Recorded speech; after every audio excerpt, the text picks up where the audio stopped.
Hi everyone, this is Julie Bruns. Welcome to the Peace and Possibilities podcast. I want you to thrive and be happy, peaceful, and content, no matter where you are on your journey. This podcast shares stories that will show you how it can be done, no matter what your circumstances. You'll be inspired and come away with a new spark of an idea. Never forget, anything is possible. New episodes are released every Wednesday. Subscribe, rate us, and leave us a review. This helps others find our content and get happier sooner. To possibility and beyond.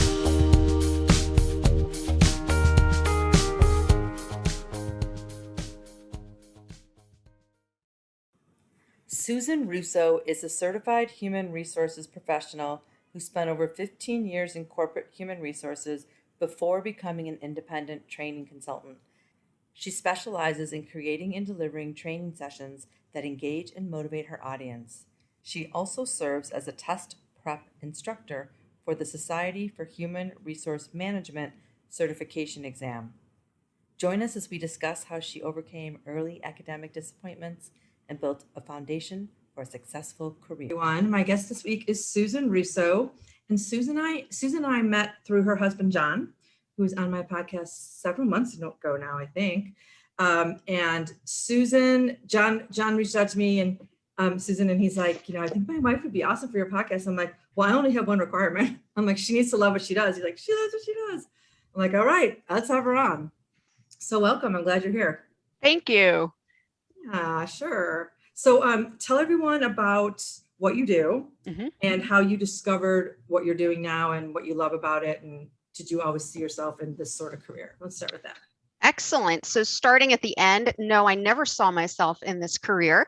And what I do currently is I'm an instructor on a part-time basis for a university where I train HR people to become prepared to take our certification exam to become certified in our field. And I also work as an independent consultant doing what I call on-the-spot training. So I will do a 3-hour session on topics like employee engagement, emotional intelligence, team building, and things of that nature.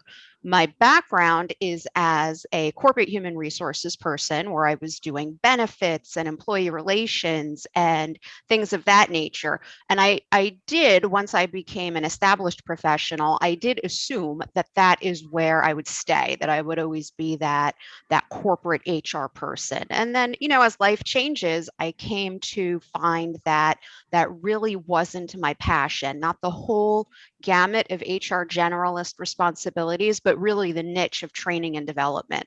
So I was able to pivot and really make that where I focus my career. And of course, originally I thought I was going to be a chemist, and that didn't work out. That's funny. Yes. That's like the other spectrum. It's funny that entirely different.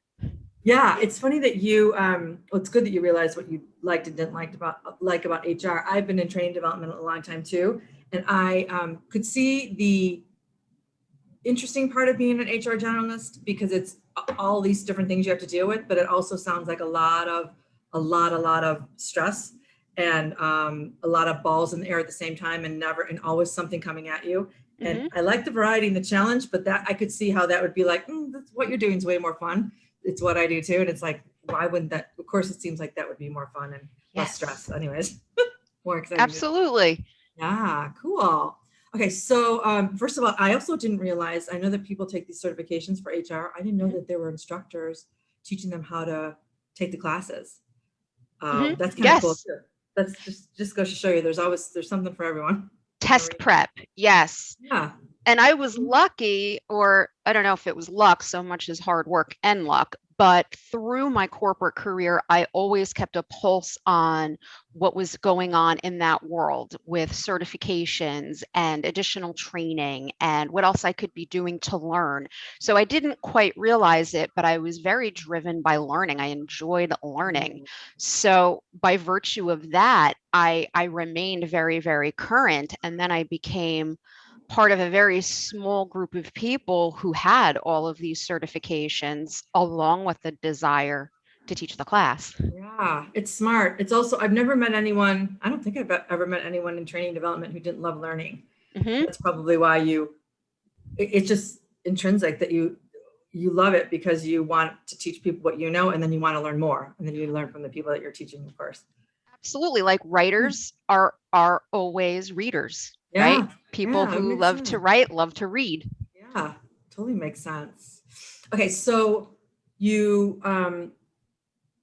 got into HR, and now you're Mhm, in a different part of HR. It's still HR, related, training and mhm, development. mhm. When you were along the way, when you were trying to figure out, like you said, you got to the HR generalist stuff, and you're like, this is not necessarily what I want to be doing forever. And you made a change, and now you're doing more talent and development stuff, or training and development. What did you do along the way when you figured out, I don't really like this? Did you switch right away, or did you say, all right, I'm just going to figure this out, do a good job now, and get some stuff from it? Or did you say, I really don't like it, I'm changing it right now? Like, how did you remain peaceful along the way as you were navigating what you really wanted to end up doing? I think, quite honestly, I did nothing. I continued along the path of what I was supposed to do, right? So what are we Mm, supposed to do? We're supposed to work hard and get promoted. We're yeah, supposed to get promoted and have more responsibility. We're supposed to have more responsibility and make more money. And I yep, stayed on that track until I became a mom and struggled to do it all. So then, and then different things happened to us in our lives. I had a health scare. I lost my brother. It really put me in a place where I had to keep moving. And what I found was, in order to keep moving, I had to be spending time on things that I truly enjoyed, mm, right?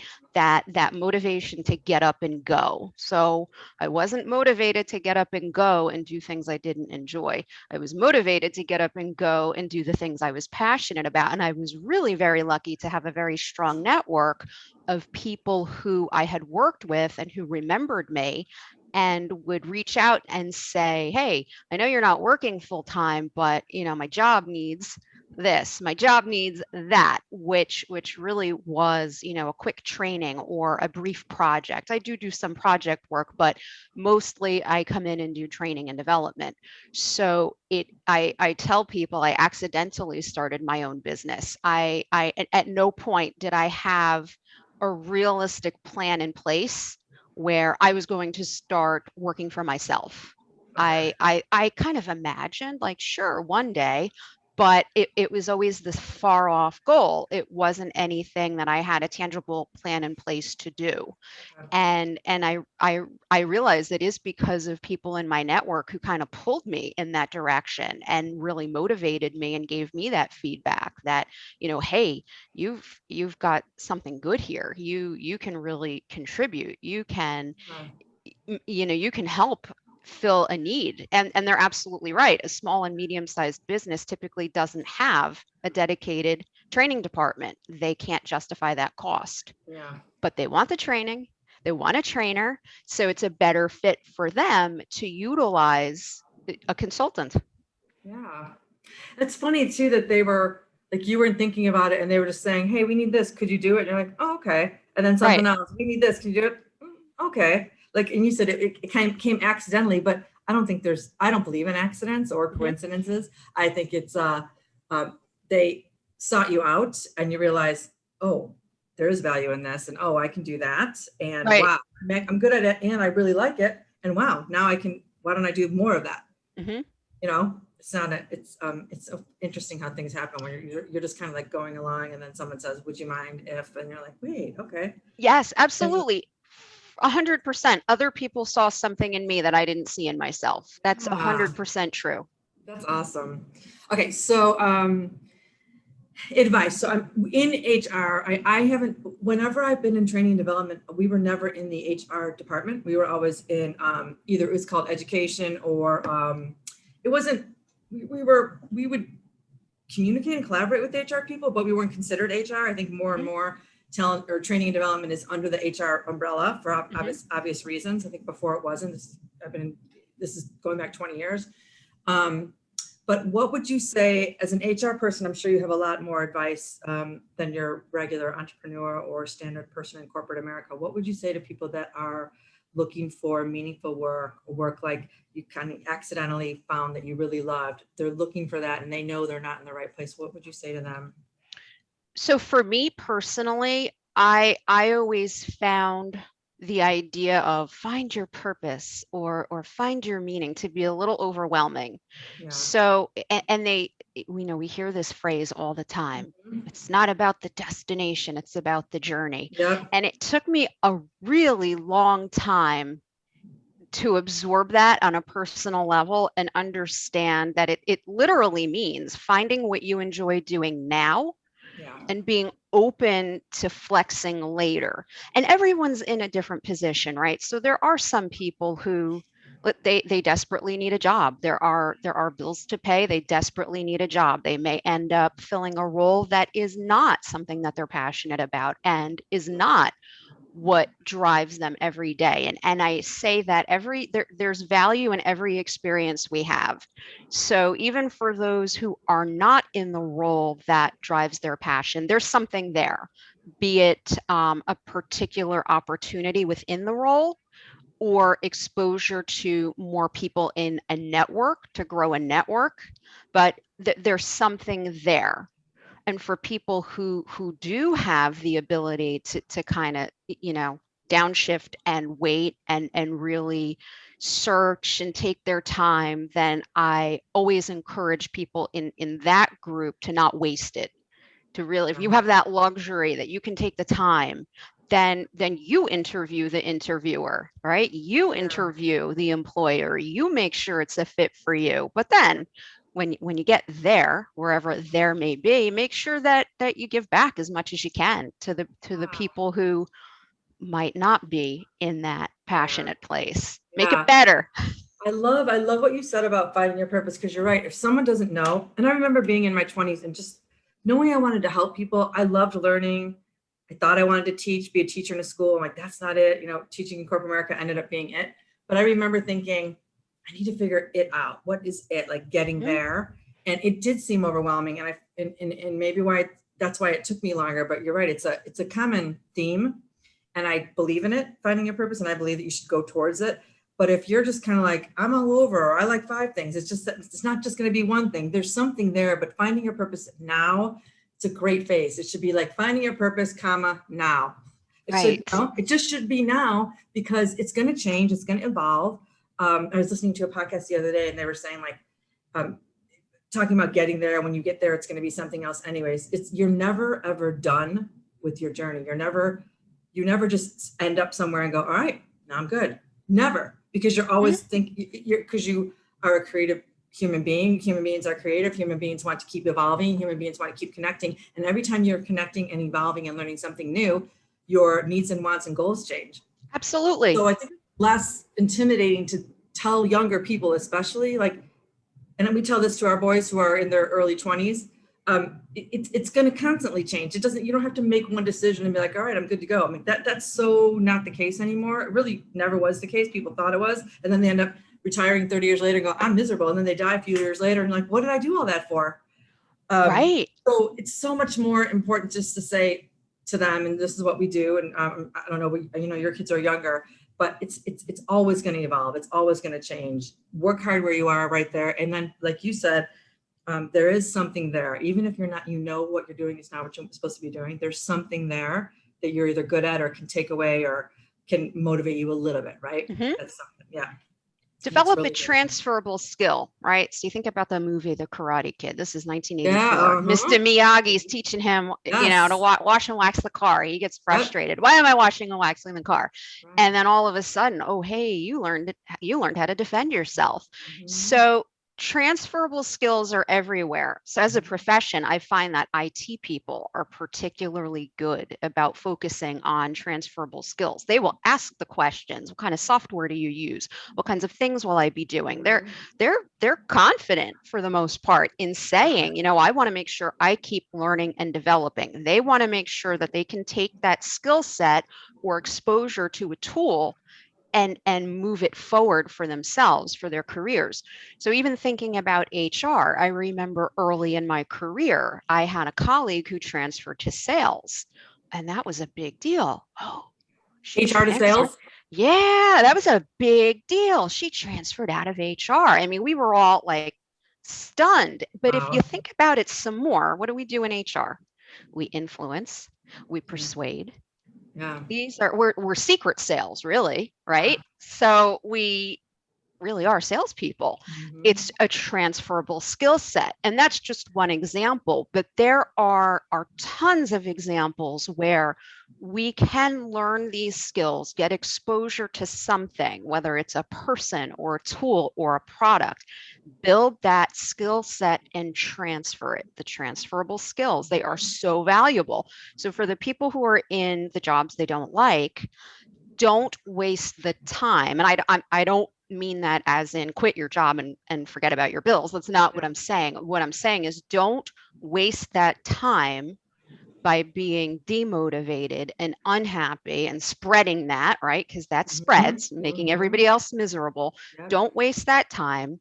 Instead, look around, see what you can learn, who you can meet, and what you can do, and build that and work toward transferring it. I love that. Build then transfer. Ooh, Mhm. that's another good quote, Susan. I Thank love that. you.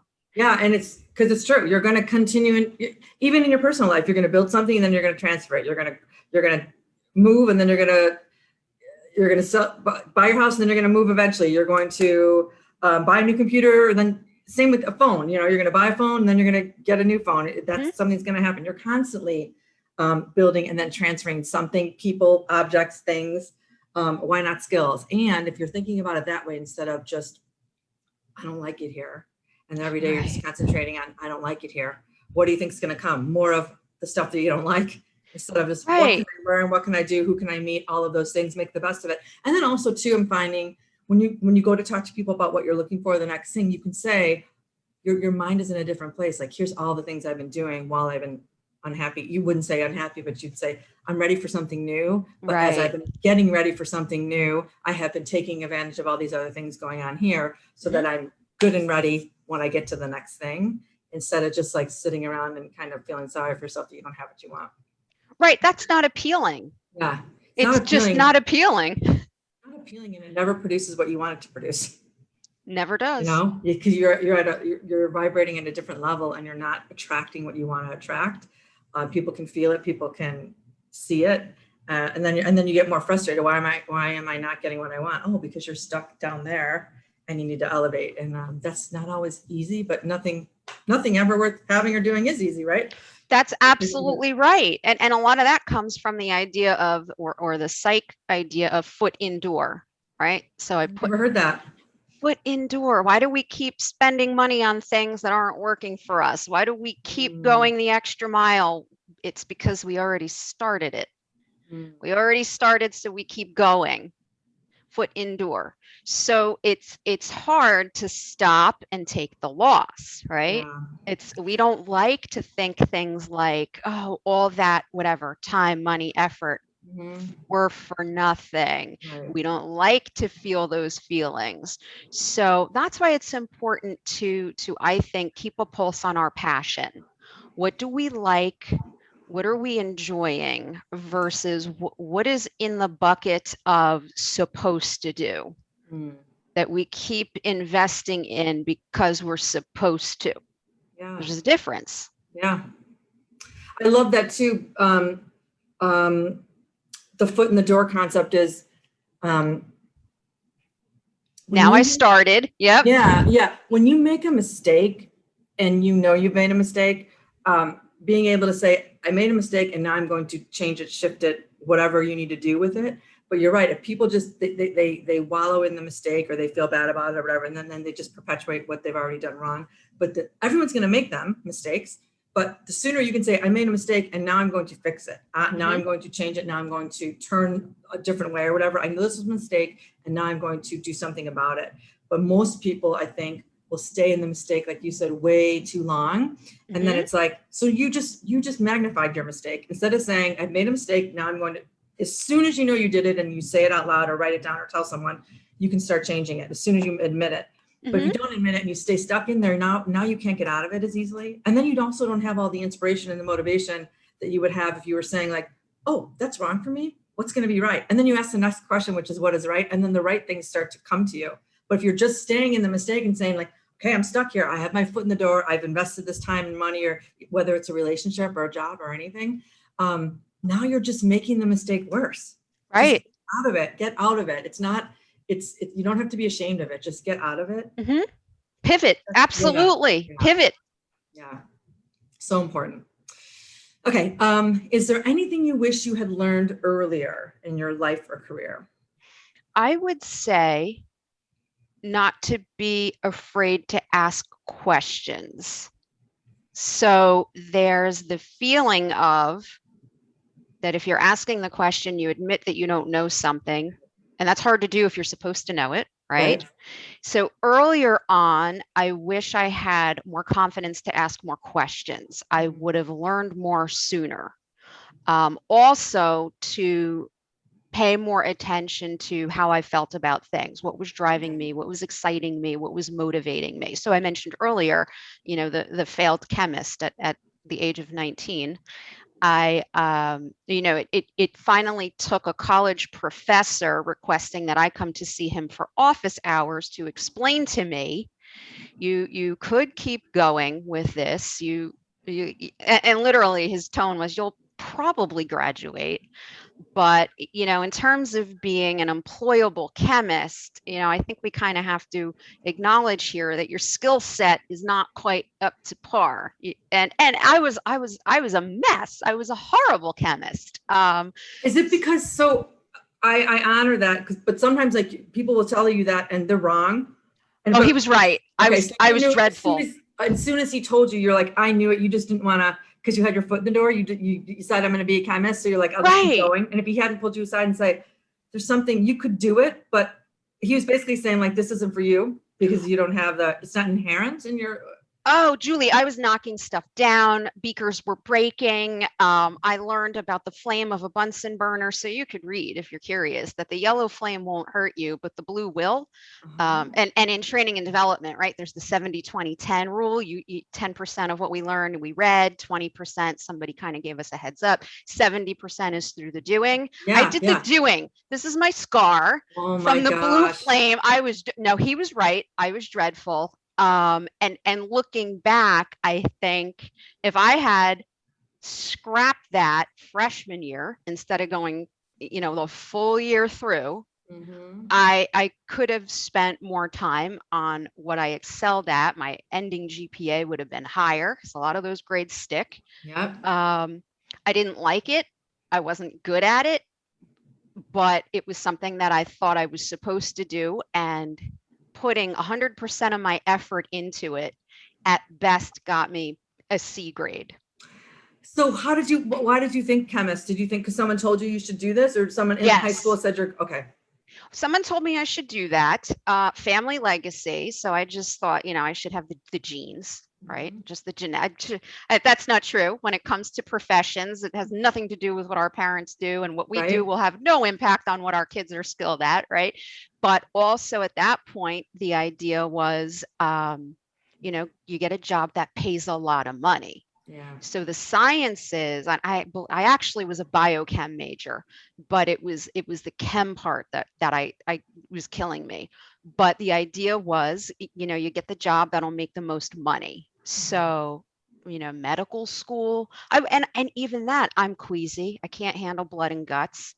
So in retrospect, I wonder what was I thinking? You were getting all the red flags. You were literally breaking things and burning yourself, and you're still like, I think. Yes. Thank God that teacher said that. Like, I honor them so much. I always have. My dad was a teacher a long time ago, but thank God he was like, excuse me, Susan. Like, right. Well, also in lab class, I was trying to reorganize all the partners based on whose personality fit with. So as I was making friends, psychology.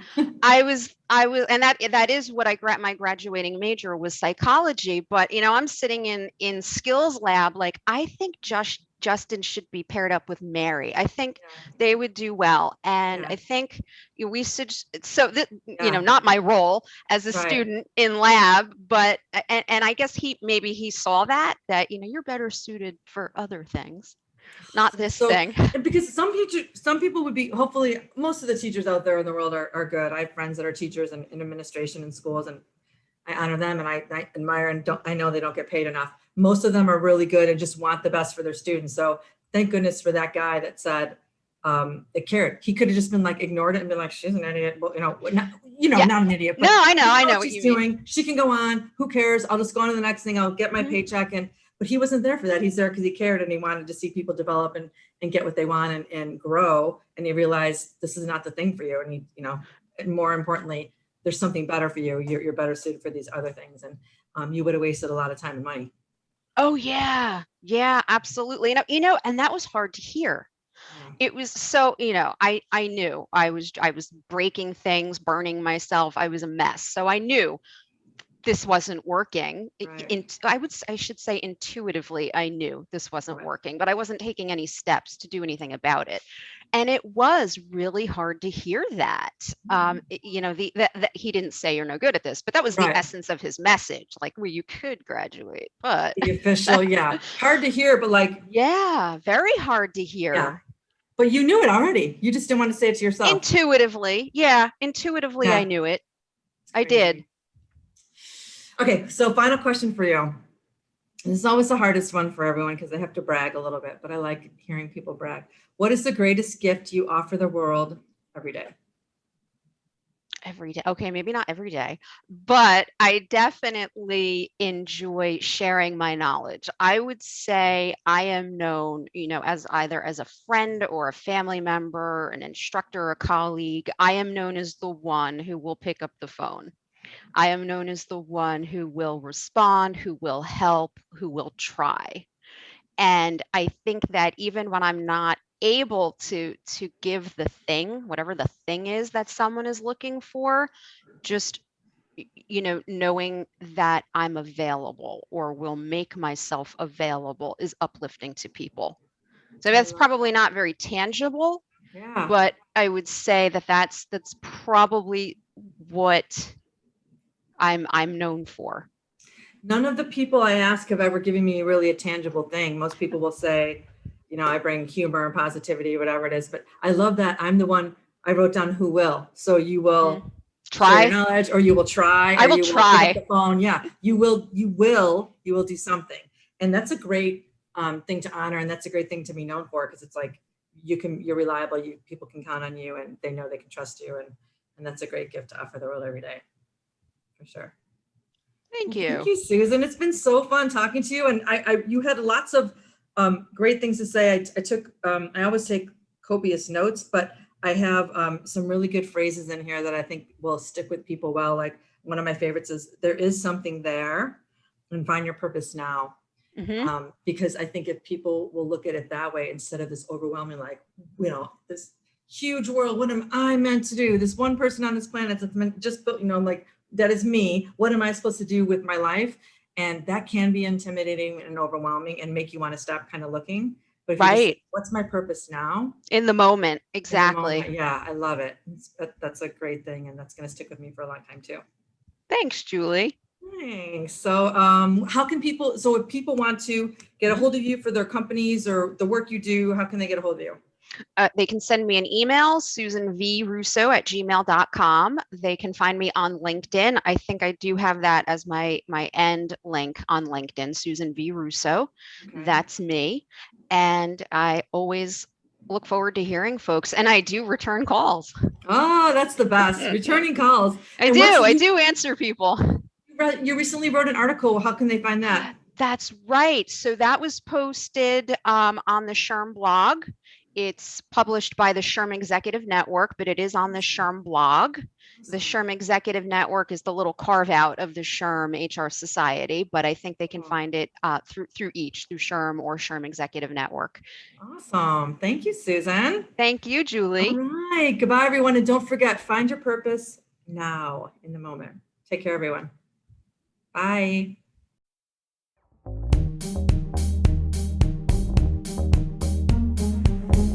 Thanks for listening. If you love this content, please rate us 5 stars on Apple Podcasts or whichever platform you found us on. You can get all my social media links in the description below. Help us keep the momentum going so that every person can live their lives happily, doing work they love.